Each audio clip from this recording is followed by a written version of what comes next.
Hello everyone, myself Bairegowda, faculty in ISC department, SRMVIT. So today we are discussing the topic called arrays. See, before going to arrays, we should know what is the need of array in a C language. Now here you can observe that if you want to declare some variables, you can go like this: int marks is equal to 20. It means you are initializing the value itself. It means if you are having some 5 to 10 variables, you can declare like this. Suppose if you want to declare 100 variables of same type, then it will be a difficult task.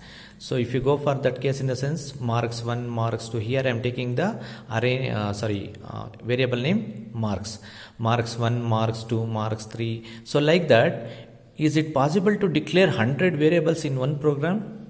No, it will be a difficult task. So that we can have a solution for this, that is use of arrays. So instead of declaring 100 variables like this, we can have a solution of arrays. Using arrays, we can declare in one statement. It means int marks of 100.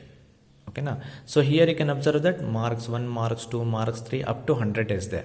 It means 100 variables we have to declare. It is a difficult task. So instead of that, we can use one common name here, int marks. Within the square brackets we can mention 100. It means the meaning of this one is it contains 0 to 99. It means 100 variables under one name called marks. All are of type integers. Okay, now so now what is the definition of the array? So definition of the array says that array is a collection of similar data type elements. It means homogeneous data elements. What do you mean by similar data type? Similar data type in the sense, suppose if you are dealing with only integers, you can have a array like this, int a of 10. Suppose if you are dealing with the floating point values, you can have a array name like this, float b of 20. Suppose character type, character C of 30. Suppose double type, double D of 40. So this array name can be anything, okay, now of your choice. It is nothing but you have to follow the identifiers rules. So here these four are different types of arrays: integer arrays, floating point arrays, character arrays, and double arrays.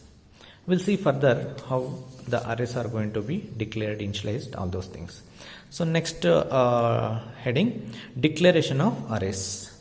So all of you know that whatever arrays you are using, whatever variables you are going to declare are using, first we have to declare, then we can use those in our C program, correct?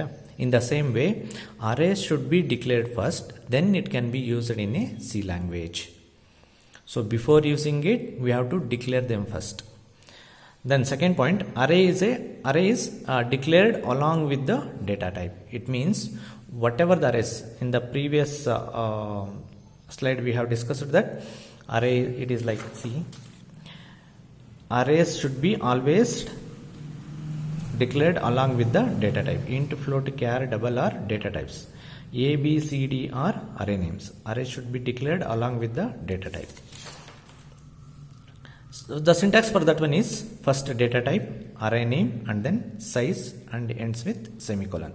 See, this size should be within the square brackets. First, what do you mean by data type? Data type can be anything, like whatever the primitive data types we are having.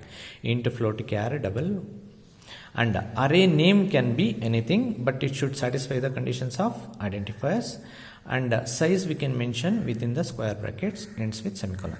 You can see some examples here. Int marks of 20.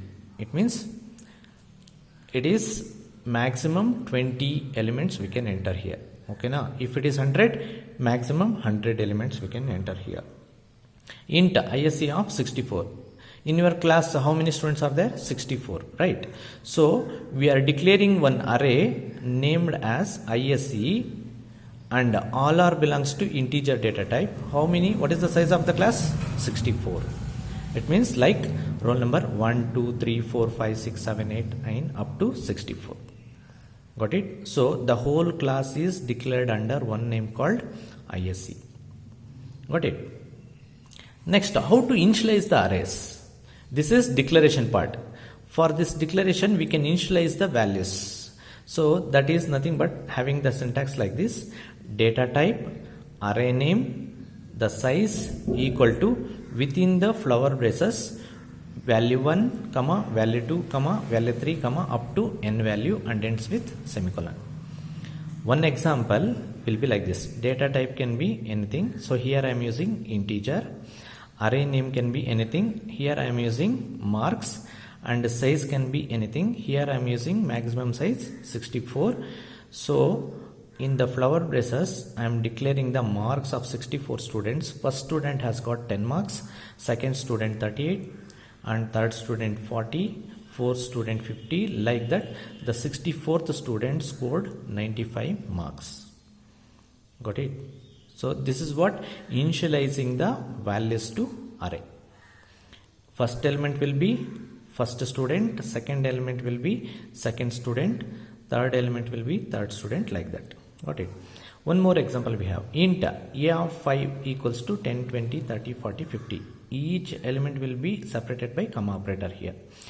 What is this a of 5? So array A contains 5 elements or 5 locations, memory locations. So here first element is belongs to 10 belongs to first location, 20 belongs to second location. In memory location, we can imagine like this. So consider 5 storage locations. The first one is a of 0. The name will be common here: a of 0, a of 1, a of 2, a of 3, and a of 4. The array name will be common for all the locations. How many locations we have? 5. So 1, 2, 3, 4, 5 locations here. Now the first element will be stored in first location. Second element will be stored in second. Then 3, 4, 5. So 5 elements are stored in 5 locations. Got it? Like this. See, this 0, 1, 2, 3, 4 is nothing but the index. Got it? So this is called initialization. Like this, you can initialize the elements to arrays. Now we'll discuss some important points on arrays. It is like we can say some of the characteristics of arrays. So first one says that array is a collection of similar data type elements. So that is the definition also. So it contains integer, means we have to enter integers only. You cannot mix the floating point value in integers. You cannot mix the character in integers or vice versa. Got it? Second point, the elements are stored in a memory or sequentially. Whatever the elements you are going to store here, 10, 20, 30, 40, 50, they are going to stored in a sequential manner, not the alternate, not the random memory locations, like that. So it will be stored sequentially. It means first element here, second element here, third one here. So sequential order, it stores the elements. And third one, array is a derived data type. So we know that primitive data types, right? Which are the primitive data types? Int, float, char, double, void. So array is one of the derived data types which will be derived by the programmers. And any element can be accessed by using name of the array and position of the element in the array. See, name of the any element can be accessed in the sense we can access any element in the array. So what should have to access in the sense? First we should have the array name A. See, array name will be A, right? A. And position is nothing but the index. Index means 0, 1, 2, 3, 4 and continuous. Got it? So this 0, 1, 2, 3 is nothing but the index. If I want to access the element 30, I should have array name and index called 2. Got it? See, I am having A of 2. A of 2 location is having the value how much? 30. If I want to access 30, I should know array name and index value. Got it? Then each value in an array is referenced by single name, which is the name of the array. It means you can observe that all the locations are having a common name called A. That is the array name. Got it?